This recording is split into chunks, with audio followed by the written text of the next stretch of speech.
¿Qué tal, mis buenos amigos y amigas? Bienvenidos al episodio número 11 del podcast Lo peor que te pueda pasar es que aprendas algo. Me gustaría comenzar esta presentación con una historia que leí hace mucho tiempo en La culpa de la vaca. Y habla, parafraseando la historia, habla de un joven que fue a una granja a buscar trabajo. Cuando los dueños de la granja le pidieron que diera un resumen de lo que él podía hacer, él dijo que él podía dormir mientras los vientos soplaban. Esto llamó la atención a los dueños, sin embargo, como les cayó en gracia, le dieron el empleo. Efectivamente, cuando vino el tiempo en que los vientos comenzaron a soplar, en una oportunidad se levantaron los dueños de la granja preocupados por la tormenta. Cuando ellos fueron a ver las cosas de la granja, notaron que había leño en la chimenea, que habían recogido todos los instrumentos de trabajo, todas las herramientas estaban bien recogidas, que el tractor estaba en el garage, que aún los animales podían estar en sus lugares con calma. También todas las cosas habían sido apiladas y organizadas. Cuando fueron a buscar al joven, se dieron cuenta de que el joven estaba durmiendo profundamente. Entonces vino a su mente lo que les había dicho al principio, que él podía dormir mientras los vientos soplaban. Esta pequeña historia tiene algunas reflexiones en las que podamos aplicarla, ¿no? Si hablamos de la moraleja. Leí una oportunidad que parte de la moraleja es que nosotros no podemos dejar para mañana lo que podemos hacer hoy. Que debemos estar atentos a eliminar la procrastinación en nuestras vidas. Procrastinar lo que hace que nos volvamos flojos y no logremos las metas o esos grandes desafíos de los que hablamos cuando David y Goliat no los venzamos, porque todo el tiempo estamos postergando las cosas. Sin embargo, yo traje también a mi mente algunas reflexiones sobre esto y cómo la podía aplicar. Y pensé en hablar hoy de dos de los consejos que el profesor Carson, del que hablamos las semanas anteriores, pudieron compartir con nosotros. Y él hablaba de que en uno de los consejos, el consejo 57, habla de convertirte en el conductor menos agresivo. Y cuando habla de esto, él dice: cuando te pones más tenso, si te parece a la mayoría de las personas, conducir en medio del tráfico probablemente ocupe uno de los primeros lugares en tu lista. Actualmente, las autovías, las carreteras o los freeway, como nos llamemos, parecen pistas de carrera más que lugares para circular. Él dice: existen tres razones excelentes para convertirnos en un conductor menos agresivo. En primer lugar, cuando somos agresivos, nos ponemos y nos pone a todos los que te rodean en un extremo peligro. Segundo, conducir de manera agresiva es tremendamente estresante. Aumenta la presión sanguínea. De hecho, apretamos más las manos sobre el volante. Y por supuesto, los ojos se esfuerzan más. Y en ver, en visualizar. Y nuestros pensamientos van escapando de nuestro control. Y por tercero, no consigues llegar hasta donde debes ir. Él comenta en este libro que él iba de una oportunidad de Oakland, en Estados Unidos, a San José. y el tráfico era lento, pero él decía que avanzaba. Él dice que previó que había un conductor extremadamente agresivo y enojado que pasaba de un carril a otro. Cosas raras que nos ocurren en nuestro país. Este hombre aceleraba y bajaba la velocidad. Resultaba obvio que, por supuesto, tenía prisa. Los demás permanecimos en el carril durante casi 74 kilómetros de recorrido. Escuchaba él en ese momento una cita que había comprado, no de estos en ese tiempo de un CD, y se había entregado completamente a las ensoñaciones de lo que estaba, de disfrutar su música.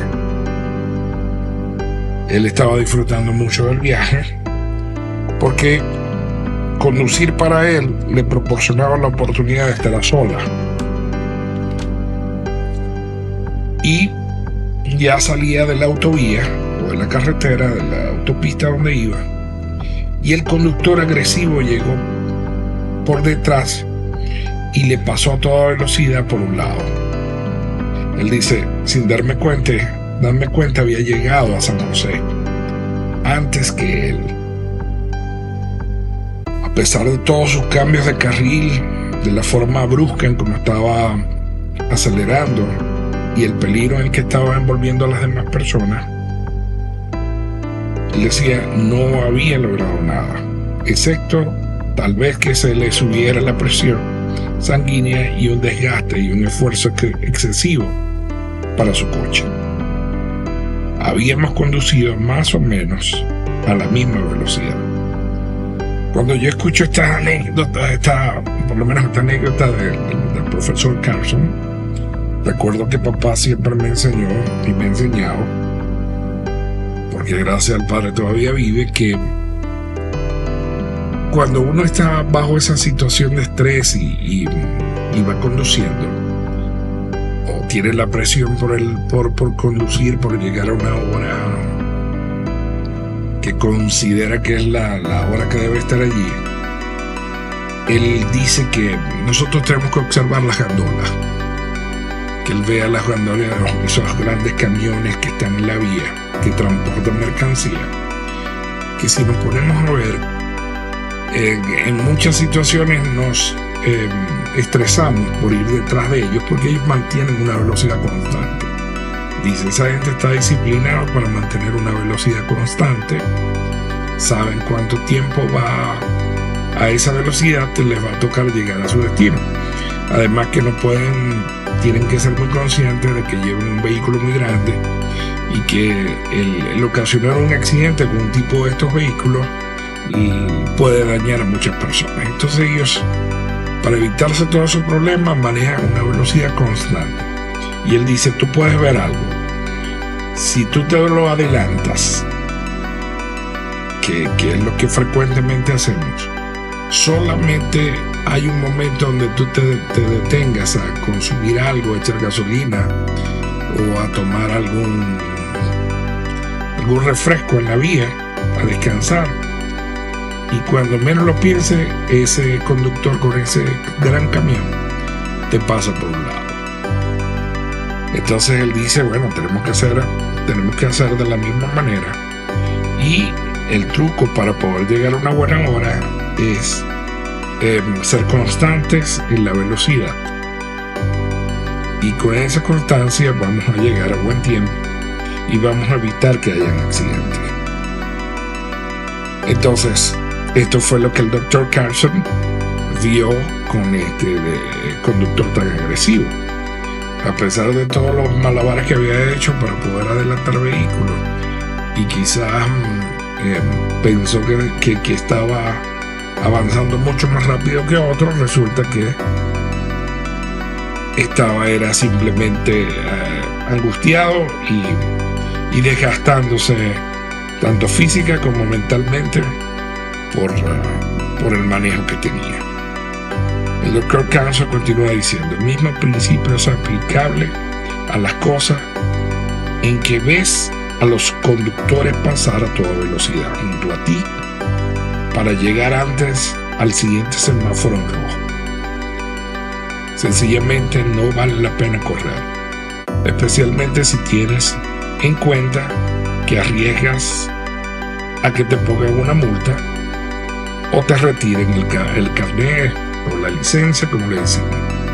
Por lo menos en Estados Unidos, tipo de esas faltas de que exceso de velocidad puede hacer que te suspendan la licencia, y aquí queda en un registro, y después para recuperarla es cuesta arriba.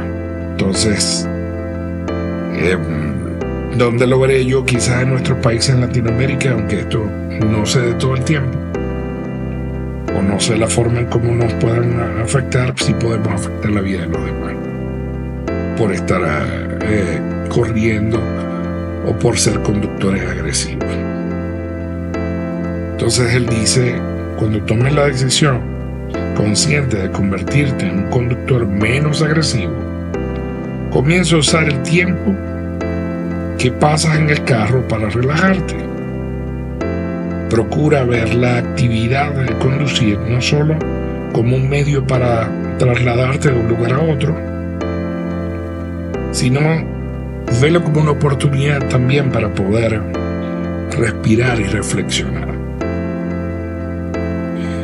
En mi vida lo he tenido que utilizar así. Recordaba una experiencia que tuvimos también en mi estado, en Maracaibo. Recuerdo, saben que Maracaibo une con la otra parte del estado, Zulia, la une un puente que aproximadamente en unos 8 kilómetros, en unos 15 minutos se puede cruzar. Y recuerdo que por situaciones laborales me tocó experimentar el tener que trabajar en la costa oriental, le decimos así, la costa oriental del lago. Entonces tenían que levantarme, por supuesto, mucho más temprano para tomar la precaución de poder llegar a la otra parte del estado donde estaba mi lugar de trabajo, quizás a una media hora, 45 minutos de camino. Pero cuando comenzaron las reparaciones de este puente, que cada cierto tiempo se le hacen unas reparaciones al asfalto, a la vía, eso era traumático, porque lo que trabajamos en la costa oriental, esos 15 minutos se podían convertir en casi 3 horas. Yo tuve la oportunidad de llegar, porque entonces habían ciertas horas en las que el puente estaba activo y tú podías cruzar el puente, pero si llegabas después, entonces tenías que esperar más o menos 1 hora o 45 minutos para que volvieran a aperturar el puente y pudieras cruzar. Y recuerdo en varias oportunidades que llegué exacto. En una conté con la bendición de que me permitieron cruzar el puente, pero en otras lamentablemente no pude, y tuve que esperar allí en mi carro sentado 45 minutos, 1 hora, para que el pie del puente lo volviesen a abrir para yo cruzarlo y poder llegar a mi casa. Y en ese momento, tuve oportunidad de hacer muchas cosas, entre ellos el relajarme porque ya no podía hacer nada, reflexionar sobre las actividades que tenían para el día siguiente de trabajo, y en fin, hasta estudiar, porque estaba en ese momento cursando en la universidad y me daba tiempo hasta de poder utilizar esa hora en una hora de estudio. Entonces sí hay maneras en que nosotros podamos aprovechar el tiempo que debemos de manejar. Podemos escuchar también música y relajarnos, cantar, escuchar, que también es uno de los consejos de estos grandes líderes o de hombres de estos que nos ayudan a poder crecer tanto profesionalmente como en la parte emocional. Y ellos decían que muchas veces nosotros tenemos que aprovechar ese tiempo también de manejo para poder escuchar cosas que nos edifiquen, O sea, ¿cuántos de estos podemos escuchar un cassette? Se me cayó la cédula, pero ¿cuántos de nosotros podemos escuchar algo, un audio, que nos permita, en lugar de solamente relajarnos, nos permita aprender algo? Un idioma es una de las cosas que podemos estudiar durante el tiempo que pasemos en nuestro vehículo. Y en fin, muchas cosas que podemos aprender mientras estamos movilizándonos dentro de ese vehículo. Y sobre todo aquello que nos dé paz y nos dé calma. Por lo menos aquí en este país, en Estados Unidos también, cuando tú conduces y la música está muy alta, también es una gran oportunidad para que te detenga uno de estos guardias de la vía, porque está comprobado también de que inclusive la música que escuchemos, el tipo de música y el volumen, también hace que nosotros perdamos la concentración en el manejo y podamos causar algún accidente. Entonces es importante que también lo que podamos escuchar, así nos guste y nos relaje, lo escuchemos a un buen volumen para que no nos distraiga de tal manera que podamos causar un accidente. Él dice también, el Dr. Carson dice, procura la actividad de conducir no solo como un medio para trasladarse, sino respira, reflexiona, ponte creativo. Quizá no vamos a poder escribir la idea, pero vamos a poder tenerla en mente. Él dice, yo tengo incluso algunas grabaciones que están especialmente hechas para inducir la relajación muscular. Imagínense esto. A veces escucho una. Para cuando llego a mi destino, me siento más relajado que antes de meterme en el carro. Durante el curso de nuestras vidas, probablemente vamos a pasar mucho tiempo dentro de nuestros vehículos. Entonces, es bueno dedicar esos momentos en lugar de sentirnos frustrados, en lugar de estresarnos y comenzar a pelear con la gente, podemos usarlo para desarrollar la sabiduría. O sea, cómo lo aprendido lo podemos aplicar en nuestra vida. Si haces esto último, serás una persona mucho más relajada. Y casualmente el consejo 58 habla de que debemos relajarnos. Y él pregunta, comenzando este capítulo, pregunta, ¿qué significa relajarse? A pesar de haber oído este término millares de veces, dice el autor, en el curso de nuestras vidas, muy pocas personas hemos parado a considerar profundamente lo que significa el relajarse.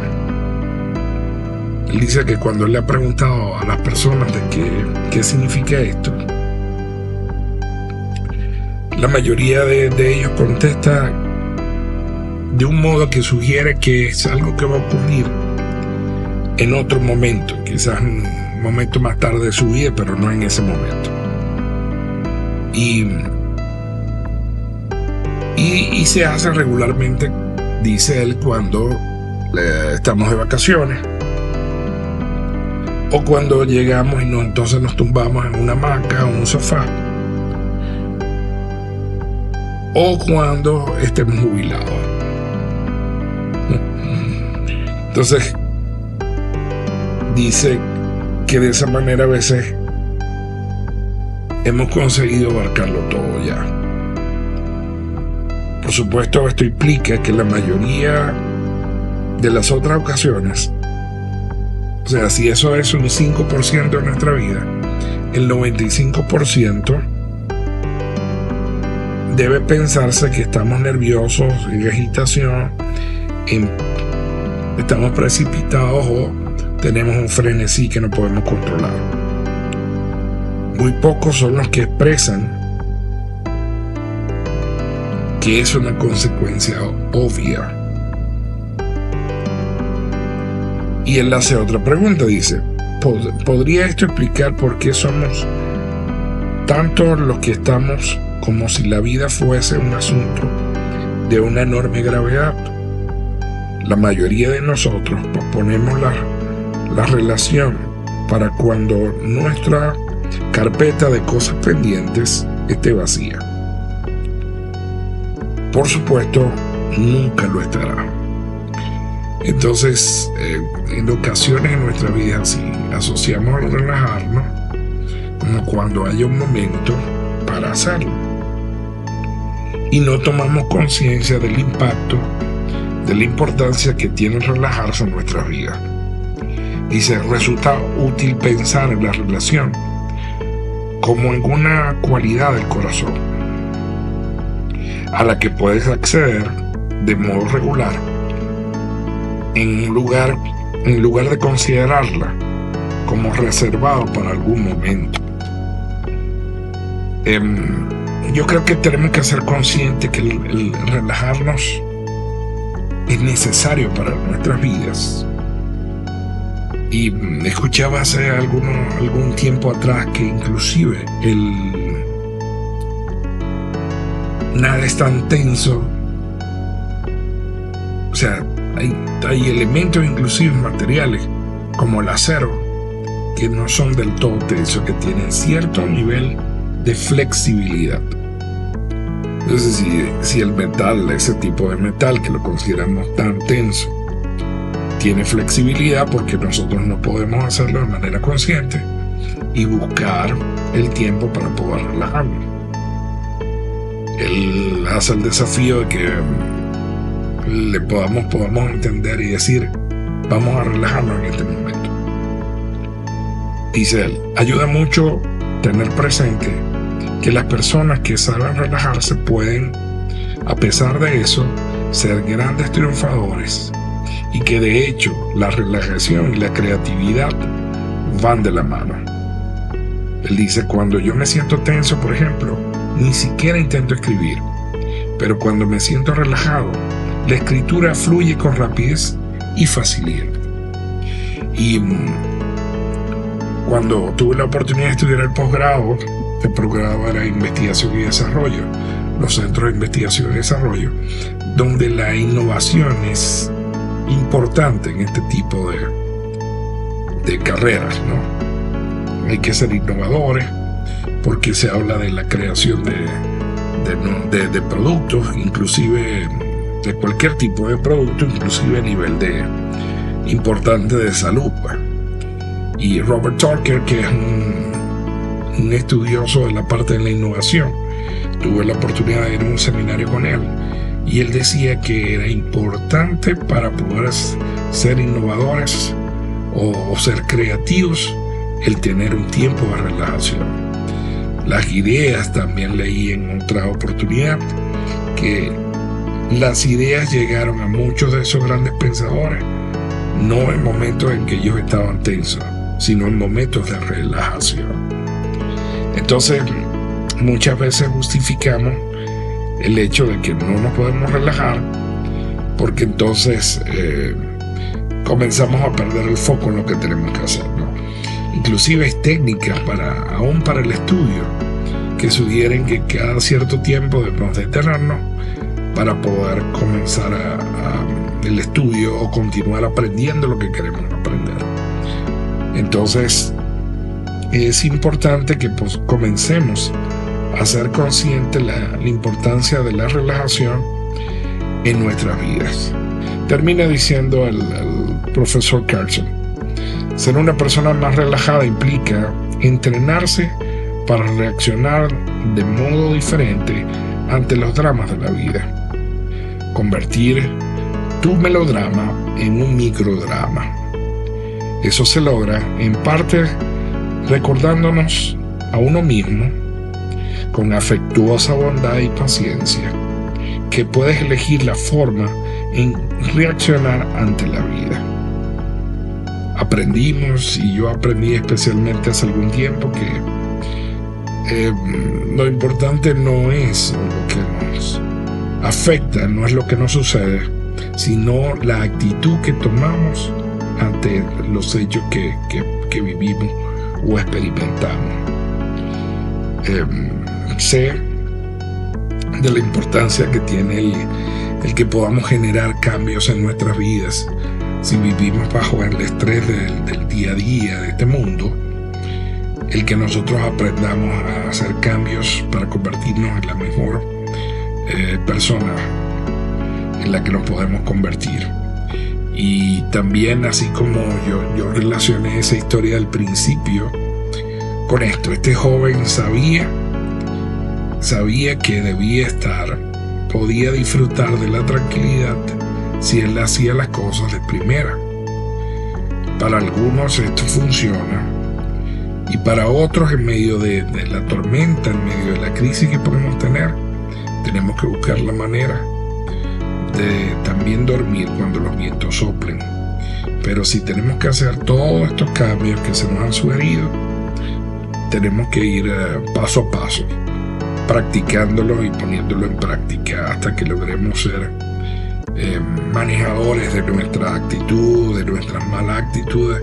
Comencemos a manejarlas, comencemos a manejar nuestros sentimientos, nuestras emociones, porque definitivamente van a ser la mejor versión de nosotros. Agradecidos, mis queridos amigos y amigas, por la oportunidad que me brindaron de poder tener el tiempo para escucharme, y deseo de todo corazón que estas humildes palabras que han escuchado, este mensaje, haya podido calar hasta el punto de podernos convertir o ayudarnos a convertir en la mejor versión de cada uno de nosotros. Se les quiere.